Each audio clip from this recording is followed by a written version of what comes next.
The rain fell in sheets that October evening, turning the city streets into rivers of reflected neon and despair. Rachel Morgan sat on the cold sidewalk, her back against a brick wall, clutching her 3-week-old daughter Lily against her chest. The thin hospital blanket wrapped around them both was soaked through, offering no warmth, no protection. She'd been released from the hospital that morning with nowhere to go. The shelter was full.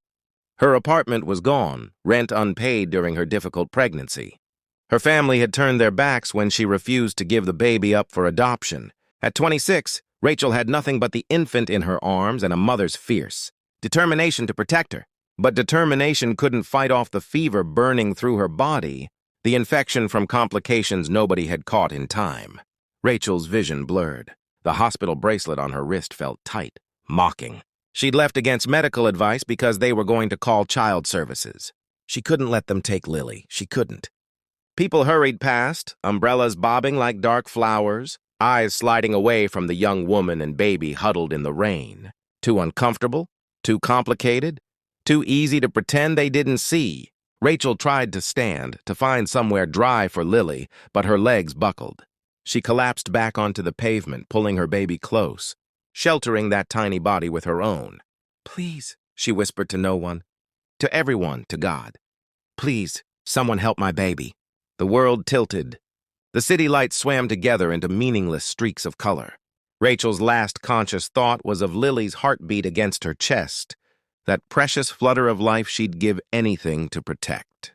She didn't see the black car pull to the curb, didn't see the tall man in the expensive coat step out into the rain, his face changing from distracted to horrified as he registered what he was seeing. Didn't hear him bark orders into his phone as he dropped to his knees. Beside her in the puddles, his $1,000 suit forgotten. Michael Bennett had been on his way home from another late meeting, his mind on quarterly reports and merger negotiations. At 52, he'd built Bennett Holdings from nothing into an empire. He had everything, possessed everything except the one thing that mattered. His wife had died in childbirth 15 years ago, taking their son with her.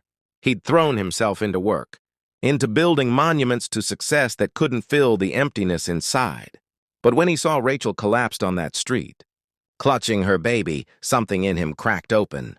The protective instinct he thought had died with his family roared back to life. He carefully, gently, lifted Rachel into his arms, keeping her positioned so the baby remained secure against her. "I've got you," he murmured, though she couldn't hear. "I've got you both." His driver had the door open. "Hospital now," Michael commanded. "And call ahead. Tell them Michael Bennett is bringing in a young mother and infant who need immediate attention. Full VIP treatment, my personal account." Rachel drifted in and out of consciousness during the ride. She felt warmth, safety, heard a deep voice saying soothing things. She tried to speak, to check on Lily, but darkness kept pulling her under. "The baby's breathing fine," Michael said softly, looking down at the tiny face peeking from the wet blanket. "She's beautiful. Your daughter's going to be okay. You both are. I promise you." At the hospital, Michael's name opened every door. Rachel was rushed into emergency care while a pediatric team examined Lily. Michael stayed, pacing the waiting room, his wet clothes leaving puddles on the expensive tile. His assistant arrived with dry clothes, confused by the urgency. "Cancel everything tomorrow," Michael said. "I'm staying here." Hours passed. Dawn broke over the city, gray and soft. A doctor emerged, tired but smiling. "Miss Morgan is stable. Severe postpartum infection, dehydration, exhaustion. We'll need to keep her for several days, but she'll recover fully. The baby is perfect, completely healthy despite everything. You saved their lives by bringing them in when you did." Michael felt something ease in his chest that had been tight for 15 years. "Can I see them?" Rachel woke to clean sheets, warm blankets, and the soft beeping of monitors. For a panicked moment, she couldn't remember where Lily was, couldn't feel her. Then she saw the hospital bassinet beside the bed. Her daughter sleeping peacefully, clean and dry and safe. Rachel started crying, deep sobs of relief and gratitude. "It's all right," a gentle voice said. She turned to see a distinguished man sitting in the chair beside her bed, looking exhausted but somehow peaceful. "Your daughter's perfect. You're both going to be fine." "Who are you?" Rachel managed. "My name is Michael Bennett. I found you on the street last night. I brought you here. Rachel reached for his hand, gripping it tightly. Thank you. Thank you. I didn't know what to do. I was trying to protect her, but I couldn't. You did protect her, Michael said firmly. You used your last bit of strength to shield her body with yours. That's what saved her. That's love, Rachel, the purest kind. Over the next few days, as Rachel regained her strength, Michael visited often.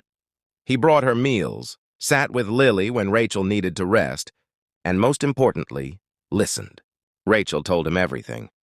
The boyfriend who left when she got pregnant, the family who rejected her choices, the series of bad luck and worse decisions that led to that rainy street. I'm not a charity case, Rachel said fiercely one afternoon. I'm going to get back on my feet. I'm going to give Lily everything she needs. I know you will, Michael said. But Rachel, everyone needs help sometimes. I should have learned that lesson. 15 years ago when I lost everything that mattered and pushed everyone away, I built an empire because I didn't know what else to do with the grief. But it's just things, buildings and money and power. None of it brings back what I lost. None of it fills the emptiness. He looked at Lily, sleeping peacefully in Rachel's arms. When I saw you on that street, protecting your daughter with everything you had left, it reminded me what courage really looks like, what love really means. You gave me something money can't buy. You reminded me why life is worth living. What are you saying? Rachel asked softly. I'm saying I want to help, but not out of pity. Out of respect. I have resources I don't know what to do with. Let me set up a trust for Lily's education. Let me help you find stable housing and employment. Let me be the support system you deserve to have. Rachel's eyes filled with tears. Why? Why would you do this for strangers? Because 15 years ago, strangers walked past my wife when she collapsed on a sidewalk. 7 months pregnant, having a medical emergency. By the time someone finally helped, it was too late. I lost them both. I've carried that rage and grief every day since. Last night when I saw you, I thought, this is my chance. This is how I make meaning from the loss. I couldn't save my family, but I could save yours. Rachel reached out, taking his hand. I'm so sorry for what you lost, Michael. I'm sorry for what you've been through. But Rachel, you're a fighter. You're going to be an amazing mother. I'm just asking for the privilege of helping you get there. Over the following months, Michael kept his word. He set up Rachel in a modest but comfortable apartment, helped her get training in accounting, and provided childcare so she could work. But more than the financial support, he gave her something more valuable, belief. He believed in her when no one else did. He showed up for Lily's first smile, her first laugh, the everyday miracles that had been stolen from him. 2 years later, Rachel sat in her living room, watching Michael on the floor making silly faces at Lily, who giggled delightedly. She had a good job now, savings in the bank, a future that looked bright. But more than that, she had family. Michael had become the grandfather Lily needed, and the father figure Rachel had never had. You changed our lives, Rachel said softly. Michael looked up, his eyes bright. You changed mine first. You reminded me that kindness matters, that one person can make a difference, that it's never too late to choose love over indifference. That rainy night had broken both of them in different ways. But sometimes, Rachel thought, broken people find each other and create something whole. Sometimes the worst moment becomes the doorway to grace. Sometimes a stranger becomes family, and family means showing up again and again. With open hands and open hearts, she'd collapsed on a cold street with nothing but her baby and her desperate love. She'd risen, lifted by the kindness of a man who needed saving just as much as she did. And together, they'd built something neither could have created alone, a family forged not by blood, but by choice, by compassion, by the simple decision to see someone suffering and refuse to look away.